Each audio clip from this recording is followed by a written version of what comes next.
I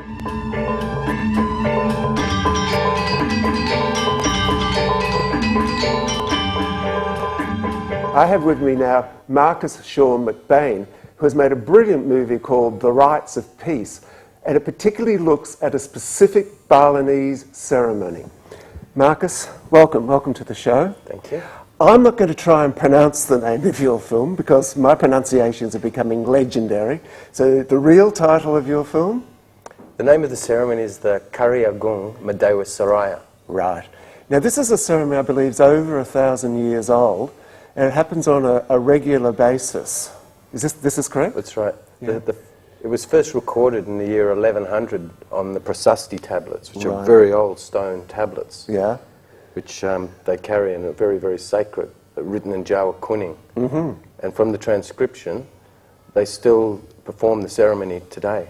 Right. Now, how regularly is this ceremony performed? I know there's a very important one which is performed once every 100 years, but this one is more regular, yeah? This one's to be performed every 5 years to maintain the balance. Right. This is the purpose, is it? It's to maintain peace and balance and harmony. Yes. Not only in Bali, but... No, but it's for the whole planet. The whole world, yeah. They believe that this ceremony is to balance peace between man, God, and nature, and that when this balance is kept, that it brings about prosperity for all living beings. And happiness as well, and harmony. Chahita Karana, which is the Balinese spiritual philosophy.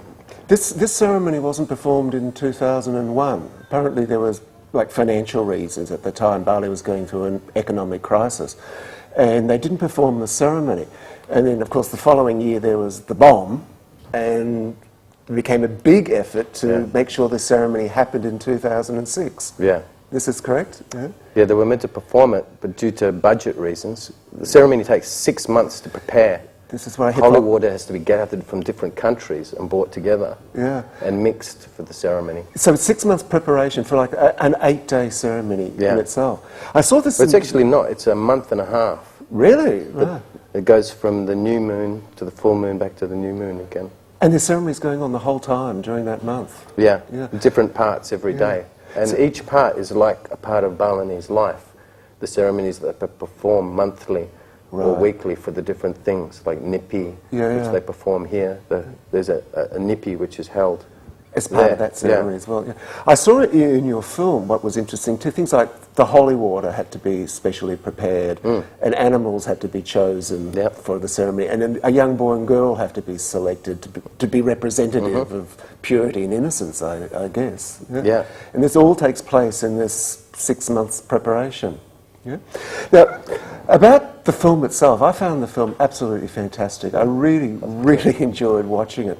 I'd like you to tell me just a little bit about how you made it, because what really impressed me about the film is you get no sense of you interfering with the ceremony or pushing your way into places where you're not welcome. The idea was to disappear. Yeah.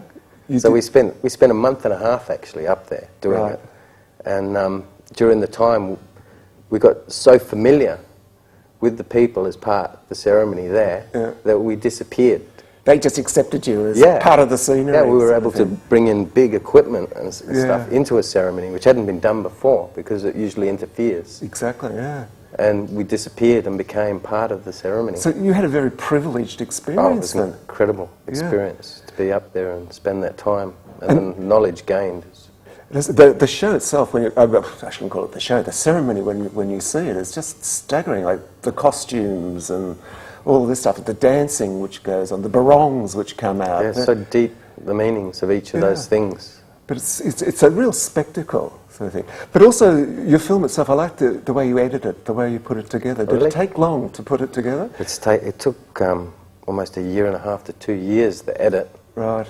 From over a month and a half, there would have been 80 hours of footage. And it all had to come down. And it all had to come down to a half hour. And the music, I liked the music too, the gamelan in it was fantastic. That was recorded specially for the movie? No, it was taken from parts of the story and then composed by Gus Till. Okay. So look, thanks for coming in, Marcus. We're going to have a look at a lot of your movie now because we really like it, and I'm sure all your viewers out there will like it as well. So stay tuned for Marcus Sean McBain's The Rites of Peace.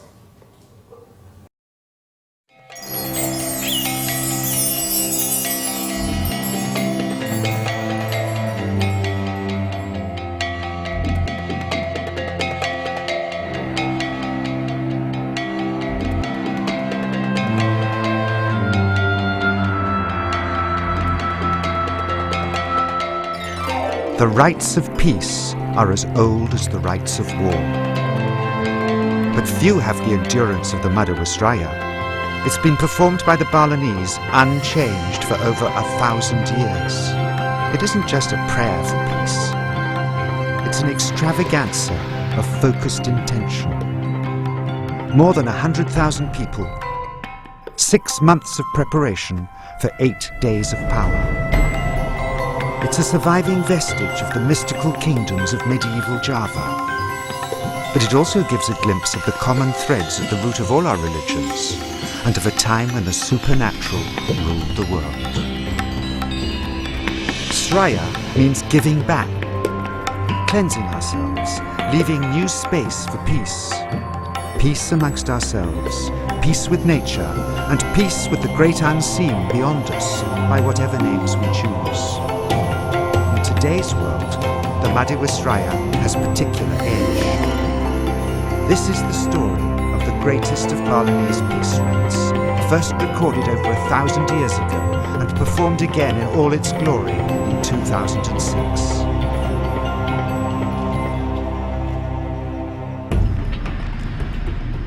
Centuries before European explorers first circumnavigated the globe, or even dreamed the Far East existed, spectacular civilizations flourished in the volcanic islands of Sumatra and Java.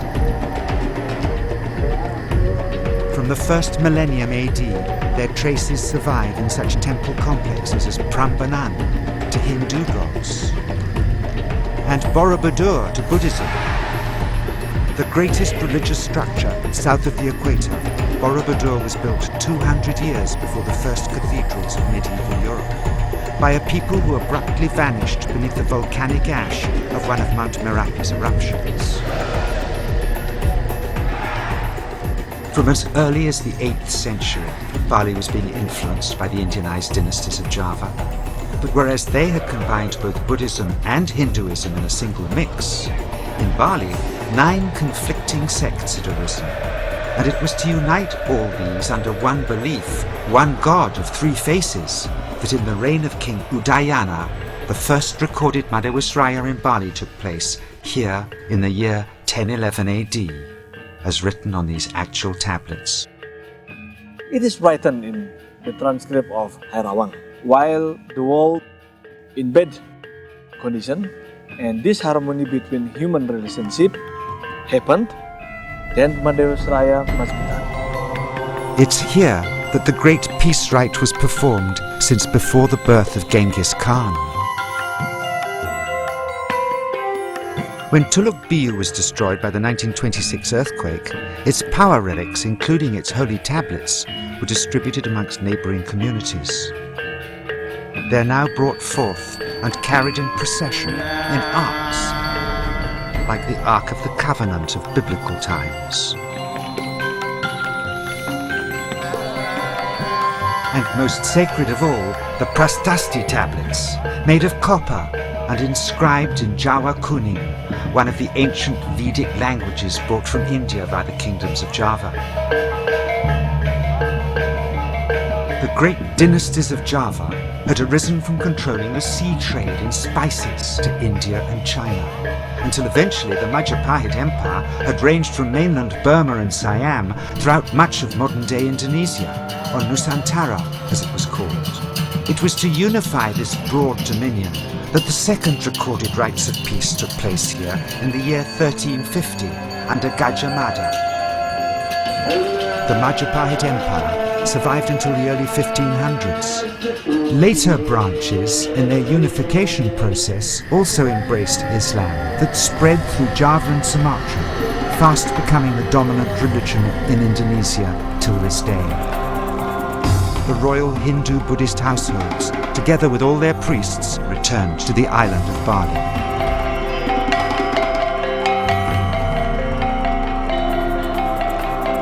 Instead of the vast temples of Java, it was now tens of thousands of smaller ones. Here, combined with the local animism, their mysticism flourished, as it still does today, 1,000 years later. The Madewasraya thus survives as a unifier of wide cultural and religious diversity, and the gathering of holy water from sacred springs from throughout Nusantara reflects both the former grandeur of the Majapahit Empire and modern Indonesia's national motto, unity in diversity, which might now well apply to the whole world. On that day, we pray to the God to make the man each other peace. For all our varied beliefs since earliest time, our hearts share a similar course. And in this surviving rite from our deepest past lies the power of directed thought, of religious tolerance, of willingness to ask forgiveness and start again. I just feel so happy because this ceremony is done successfully, and I hope after this ceremony done, I give a peace for the world. Thus ends the Madewasraya of 2006, the greatest of Balinese peace rites, which for over 1,000 years in troubled times has helped us restore harmony amongst ourselves, our gods and our environment. And on this occasion, we hope it has touched the whole world.